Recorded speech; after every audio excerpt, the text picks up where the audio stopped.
ನಮಸ್ಕಾರ, ಸಂಪೂರ್ಣ ನ್ಯೂಸ್ಗೆ ಸ್ವಾಗತ. ನಾನು ಮಹಾದೇವ್ ದಿಗ್ಗಾಂವ್. ವೀಕ್ಷಕರೇ, ಬೆಳ್ಳಂ ಬೆಳಗ್ಗೆ ಕಿರುತೆರೆಗೆ ಬರಸಿಡಲು ಬಡದಂತ ಒಂದು ಸುದ್ದಿ ಬಂದಿದೆ. ಯಾಕಂತ ಹೇಳಿದ್ರೆ, ಹೃದಯಘಾತದಿಂದ ನಟ ಮತ್ತು ನಿರ್ಮಾಪಕ ಆಗಿರತಕ್ಕಂಥ ದಿಲೀಪ್ ರಾಜ್ ಅವರು ಇನ್ನಿಲ್ಲ ಅನ್ನುವಂತಹ ಸುದ್ದಿಗಳು ಬರ್ತಾ ಇದ್ದಾವೆ. ಚಿಕಿತ್ಸೆ ಫಲಿಸದೆ ಖಾಸಗಿ ಆಸ್ಪತ್ರೆಯಲ್ಲಿ ವಿಧಿವಶ ಆಗಿದ್ದಾರೆ ನಟ ದಿಲೀಪ್ ರಾಜ್ ಅವರು. 47 ವರ್ಷದ ದಿಲೀಪ್ ರಾಜ್ ಚಿಕಿತ್ಸೆ ಫಲಿಸದೆ ಕೊನೆಯುಸಿರನ್ನು ಎಳೆದಿದ್ದಾರೆ. ಬೆಂಗಳೂರಿನ ಉತ್ತರಹಳ್ಳಿಯಲ್ಲಿ ಅಂತಿಮ ದರ್ಶನಕ್ಕೆ ವ್ಯವಸ್ಥೆಯನ್ನು ಮಾಡಲಾಗಿದೆ. ದಿಲೀಪ್ ನಿಧನಕ್ಕೆ ಚಿತ್ರರಂಗದ ಗಣ್ಯರು, ಅಭಿಮಾನಿಗಳು ಕಂಬನಿಯನ್ನು ಮಿಡಿತಾ ಇದ್ದಾರೆ. ಸಿನಿಮಾ, ಸೀರಿಯಲ್ಗಳಲ್ಲಿ ನಟಿಸಿದ ದಿಲೀಪ್ ರಾಜ್ ಎಲ್ಲರ ಮೆಚ್ಚುಗೆಗೆ ಪಾತ್ರರಾಗಿದ್ದರು. ಬೆಳ್ಳಿತೆರೆ ಜೊತೆ ಕಿರುತೆರೆಯಲ್ಲೂ ದಿಲೀಪ್ ರಾಜ್ ಅವರು ಮಿಂಚಿದ್ರು. ಇವಾಗ ಅವರು ವಿಧಿವಶವನ್ನು ಆಗಿದ್ದಾರೆ. 2005ರಲ್ಲಿ ದಿಲೀಪ್ ರಾಜ್ ಅವರು ಚಿತ್ರರಂಗಕ್ಕೆ ಬರ್ತಾರೆ. ಬಾಯ್ ಫ್ರೆಂಡ್ ಅನ್ನುವ ಚಿತ್ರದ ಮೂಲಕ ಎಲ್ಲರ ಮೆಚ್ಚುಗೆಗೆ ಪಾತ್ರರಾಗ್ತಾರೆ. ಮತ್ತು ಚಿತ್ರದಲ್ಲಿ ಈ ಸ್ಯಾಂಡಲ್ವುಡ್ಡಲ್ಲಿ 25ಕ್ಕೂ ಹೆಚ್ಚು ಚಿತ್ರಗಳಲ್ಲಿ ಅವರು ನಟನೆ ಮಾಡಿದ್ದಾರೆ. ಈ ಮಿಲನ ಚಿತ್ರದಲ್ಲಿ ಪುನೀತ್ ರಾಜ್ಕುಮಾರ್ ಅವರ ಜೊತೆ ನೆಗೆಟಿವ್ ರೋಲಲ್ಲಿ ನಡೆಸಿ ಆ ಪಾತ್ರವೂ ಕೂಡ ಜನರ ಮೆಚ್ಚುಗೆ ಪಾತ್ರರಾಗಿತ್ತು. ಬರೇ ಸ್ಯಾಂಡಲ್ವುಡ್ ಅಷ್ಟಿಗೆ ಸೀಮಿತವಾಗಿರದೆ ಕಿರುತೆರೆಯಲ್ಲೂ ಅವರು ಬಹಳಷ್ಟು ಧಾರಾವಾಹಿಗಳನ್ನು ನಿರ್ಮಾಣ ಮಾಡಿದ್ದಾರೆ, ನಟನೆ ಮಾಡಿದ್ದಾರೆ. ವಾಯ್ಸ್ ಓವರ್ ಆರ್ಟಿಸ್ಟ್ ಆಗಿಯೂ ಕೂಡ ಅವರು ಕೆಲಸವನ್ನು ಮಾಡಿದ್ದಾರೆ. ಈ ಎಲ್ಲ ಅವರ ಕೆಲಸದಿಂದಾಗಿ ಜನರ ಮೆಚ್ಚುಗೆಗೆ ಪಾತ್ರರಾಗಿದ್ದರು ಅವರು. ಇವಾಗ ವಿಧಿವಶ ಆಗಿರ್ತಕ್ಕಂಥದ್ದು.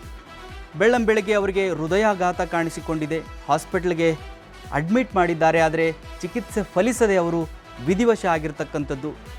ಕಿರುತೆರೆಯಲ್ಲಿ ಅವರ ನಿಧನದಿಂದಾಗಿ ಎಲ್ಲರೂ ಕಂಬನಿಯನ್ನು ಮಿಡಿತಿದ್ದಾರೆ. ಎಲ್ಲರಿಗೂ ಕೂಡ ಕಣ್ಣೀರಿನಲ್ಲಿ ಅವರ ಜೊತೆ ಕಳೆದಂಥ ಕ್ಷಣಗಳನ್ನು ನೆನೆಸ್ಕೊಳ್ತಾ ಇದ್ದಾರೆ. ವಿಧಿಯಾಟ ಯಾರಿಗೂ ಬಿಡಲ್ಲ ಅನ್ನುವಂತಹ ರೀತಿಯಲ್ಲಿ ಈ ಒಂದು ಘಟನೆ ಆಗೋಗಿದೆ. ಯಾಕಂತ ಹೇಳಿದ್ರೆ, ಬಹಳ ಒಳ್ಳೆಯ ವ್ಯಕ್ತಿ ಆಗಿದ್ದರು. ಅವರ ಸಮಯ ಪ್ರಜ್ಞೆ ಮತ್ತು ಅವರ ಶಿಸ್ತಿನಿಂದ ಎಲ್ಲರ ಮೆಚ್ಚುಗೆಗೆ ಪಾತ್ರರಾಗಿದ್ದರು. ಈ ಹಿಟ್ಲರ್ ಕಲ್ಯಾಣ ಅನ್ನುವ ಧಾರಾವಾಹಿ ಮುಖಾಂತರ ಅವರ ಪಾತ್ರ ಮನೆ ಮಾತಾಗಿತ್ತು. ಅವರ ನಿರ್ಮಾಣದಲ್ಲೇ ಅವರು ನಟನೆಯನ್ನು ಮಾಡಿ ಈ ಪಾತ್ರದ ಮುಖಾಂತರ ಎಲ್ಲರಿಗೂ ಮೆಚ್ಚುಗೆ ಆಗಿದ್ದರು. ಆ ಒಂದೇ ಧಾರಾವಾಹಿ ಅಲ್ಲ, ಈಗಲೂ ಸಮೇತ ಅವರ ನಿರ್ಮಾಣದಲ್ಲಿ 2 ರಿಂದ 3 ಧಾರಾವಾಹಿಗಳು ನಡೀತಾ ಇದ್ದಾವೆ.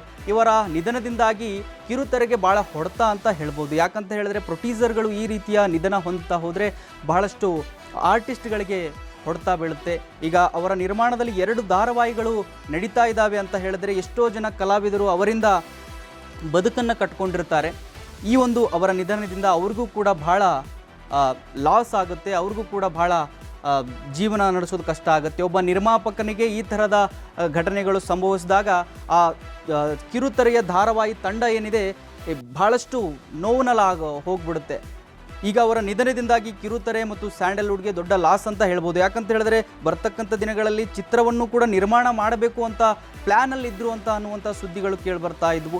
ಭಾಳ ಫಿಟ್ ಆಗಿದ್ದರು ಅವರು ಹೃದಯಾಘಾತದಿಂದ ನಿಧನ ಹೊಂದುತ್ತಾರೆ ಅಂತ ಅಂದರೆ ನಂಬೋದಕ್ಕೆ ಸಾಧ್ಯವಿಲ್ಲ ಅಂತ ಹೇಳಿ ಕಿರುತೆರೆಯಲ್ಲಿ ಮಾತುಗಳು ಕೇಳಿ ಬರ್ತಾ ಇದ್ದಾವೆ. ಯಾಕಂತ ಹೇಳಿದ್ರೆ, ಭಾಳ ಆ್ಯಕ್ಟಿವ್ ಆಗಿದ್ದಂಥವ್ರು, ಎಲ್ಲರ ಜೊತೆ ಒಳ್ಳೆ ನಡವಳಿಕೆಯನ್ನು ಹೊಂದಿರತಕ್ಕಂಥವ್ರು, ಭಾಳ ಫಿಟ್ ಆ್ಯಂಡ್ ಫೈನ್ ಆಗಿದ್ದಕ್ಕಂಥವ್ರು. ಅವರ ಬರೀ 47 ವರ್ಷದಲ್ಲಿ ಹೃದಯಾಘಾತದಿಂದ ನಿಧನ ಹೊಂದುತ್ತಾರೆ ಅಂತ ಹೇಳಿದ್ರೆ ಕಿರುತೆರೆಯಲ್ಲಿ ಯಾರು ನಂಬೋದಕ್ಕೂ ಸಾಧ್ಯವಿಲ್ಲ ಅನ್ನುವಂತಹ ಮಾತುಗಳು ಕೇಳಿ ಬರ್ತಾ ಇದ್ದೇವೆ. ಬಟ್ ವಿಧಿಯಾಟ, ಅವರು ಇವತ್ತು ಬೆಳಗ್ಗೆ ಹೃದಯಾಘಾತದಿಂದ ಸಾವನ್ನಪ್ಪಿರತಕ್ಕಂಥದ್ದು.